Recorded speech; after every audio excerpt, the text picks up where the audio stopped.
আসসালামু আলাইকুম। আজকের সৌদি আরবের শীর্ষ সংবাদগুলোতে আপনাদের স্বাগতম। আঞ্চলিক উত্তেজনার জেরে সৌদি আরবের আকাশপথ আংশিক সচল থাকলেও রিয়াদ, জেদ্দা ও দাম্মাম বিমানবন্দরে আন্তর্জাতিক ফ্লাইটে ব্যাপক বিশৃঙ্খলা দেখা দিয়েছে। আজ সকাল পর্যন্ত অন্তত ১০৫টি ফ্লাইট বাতিল এবং ২২০টিরও বেশি ফ্লাইট বিলম্বিত হওয়ার খবর পাওয়া গেছে। জাতীয় বিমান সংস্থা সৌদিয়া তাদের আঞ্চলিক রুটগুলোতে স্থগিতাদেশের মেয়াদ আজ রাত পর্যন্ত বৃদ্ধি করেছে। তবে দুবাই রুটে সীমিত পরিসরে চলাচল শুরু হয়েছে। বাংলাদেশগামী বিমান বাংলাদেশ ও ইউএস বাংলা এয়ারলাইন্সের ফ্লাইটগুলো এখনও পর্যন্ত সচল থাকলেও ২ থেকে ৩ ঘণ্টা বিলম্বে চলাচল করছে। উদ্ভূত পরিস্থিতিতে যাত্রীদের বিমানবন্দরে যাওয়ার আগে অবশ্যই নিজ নিজ এয়ারলাইন্সের সাথে যোগাযোগ করে ফ্লাইটের সর্বশেষ স্ট্যাটাস চেক করার জন্য বিশেষভাবে অনুরোধ করা হচ্ছে। এদিকে সৌদি আরবে ক্ষেপণাস্ত্র হামলায় ২ বাংলাদেশি নিহত ও কয়েকজন আহত হওয়ার ঘটনায় বাংলাদেশ আজ তীব্র নিন্দা জানিয়েছে। পররাষ্ট্র মন্ত্রণালয় এক বিজ্ঞপ্তিতে জানায়, নিহতরা হলেন কিশোরগঞ্জের বাচ্চু মিয়া এবং টাঙ্গাইলের মোশাররফ হোসেন।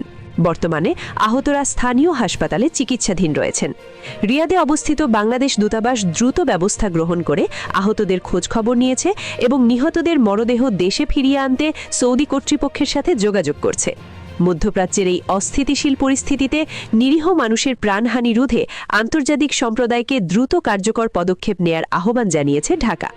সরকার এই ঘটনায় গভীর শোক প্রকাশ করে নিহতদের পরিবারের প্রতি সমবেদনা জানিয়েছে এবং আঞ্চলিক শান্তি বজায় রাখতে ও প্রবাসীদের নিরাপত্তাকে সর্বোচ্চ অগ্রাধিকার দেওয়ার আহ্বান জানানো হয়েছে।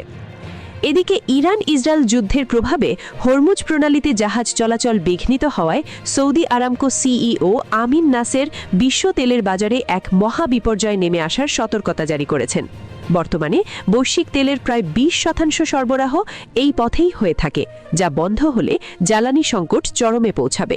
পরিস্থিতি সামাল দিতে আরামকো তাদের ইস্ট ওয়েস্ট পাইপলাইনের মাধ্যমে লোহিত সাগর দিয়ে বিকল্প সরবরাহের চেষ্টা চালালেও ঝুঁকি রয়ে গেছে। এদিকে চলমান অস্থিরতার মুখে সৌদি আরব দৈনিক প্রায় ২৫ লক্ষ ব্যারেল তেল উৎপাদন কমিয়ে দেয়ায় আন্তর্জাতিক বাজারে তেলের দাম আজ রেকর্ড ৭% বৃদ্ধি পেয়েছে।